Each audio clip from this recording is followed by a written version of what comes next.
So hey guys, so welcome to another Warframe video, and Baro has come once again, and on PC he's on the Chronia Relay on Saturn. Now as always, he brought the Sons of Inaros questline blueprint, then he brought a left and right Prisma Deatas knee plates. These are one of my favorite pieces of leg armor, and I use them on ton of Warframes. Prisma Jet Sentinel wings and Prisma Koi Sentinel tail. These look really good on pretty much every Sentinel, and they are my two most used Sentinel cosmetics. Then he brought the full slash set, so Fanged Fuselage, Maim, Sweeping Serration, and Buskill. Then he brought the teer Sagatra, which is just a tiny little cosmetic item for your melee weapon. It's, as I've said already, very tiny. It's pretty expensive, so probably not something you want to buy if you're short on ducats. Then he brought all three of the beacons for the assassins, so the Goostrack 3 one, the Stalker one, and the Zanuka Hunter one. And finally, he also brought a new primed mod, Primed Regen. Now this mod, as you can see, uses whopping 14 mod capacity. Oh my goodness, that is a lot. And instead of regenerating your Sentinel once, like the normal mod does, this will regenerate it 3 times. Now unsurprisingly, there were a couple of outraged people because, oh my goodness, they're making Sentinels even better.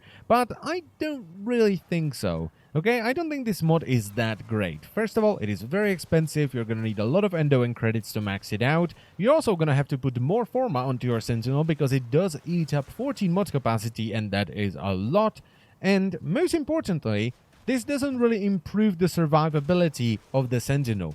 Yes, it's going to regenerate 3 times instead of just once, but when you get to a point where your Sentinel starts to die, it doesn't really matter that it regenerates because it's just gonna die again and again and again, and that it's dead for good. In mid to high level missions, yes, this is going to increase the lifespan of the Sentinels because they don't get one shot, they just die from chip damage. But in something like a Kuva Flood or a Sortie, this doesn't really do anything because instead of your Sentinel being one shot twice in the mission, it's gonna get one shot 4 times before it's dead for good. Now, I am expecting to get a little bit of crap for this, but I think this is what Prime mods should be about. They shouldn't be mandatory damage increase mods, like Prime Pressure Point. First of all, they do feel mandatory, especially with the way enemies scale in this game. And second of all, they're just boring because it's just like, you now do more damage, congratulations, you know? And that's not the case with Primed Regen, because it's a mod that, if you can afford it, is really nice to have, but if you can't, it doesn't really matter. It's not gonna make your Sentinel live through a Kuva Flood, because as soon as Zigmire of Kuvarina jumps on top of you, your Sentinel is dead.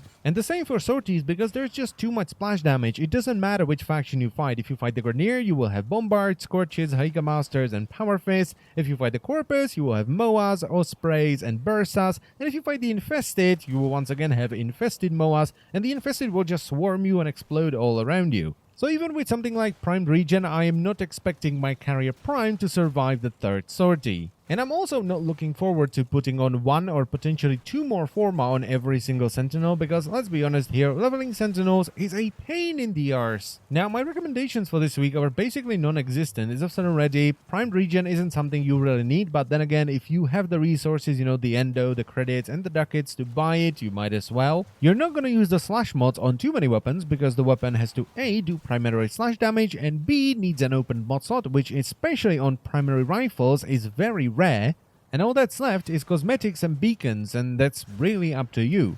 So yeah, no recommendations this week. And that's pretty much it for Baro, so let's move on to the weekly endurance challenge. This time around, we're going to be doing Akkad on Ares, and the price is a full bore prime set. And I'm sorry that I'm only showing you the first 5 waves and I'm not showing you the end of the run, but I ran out of hard drive space on wave 7 and I didn't notice it. And it's only going to be sort of an endurance challenge light because you only have 2 days to do it. You only have Saturday and Sunday. And on top of that, the leaderboards are still somewhat broken, and a lot of the time they won't show your progress at all. So all you have to do to enter this challenge is to do as many waves on Akkad as you can and send in just 1 screenshot, which is going to be the mission summary screen you get at the end. And the email you want to send it to is mcgamerczgiveaway@gmail.com. And that's pretty much it for the video, so I thank you very much for watching as always, and I will see you next time. Bye bye.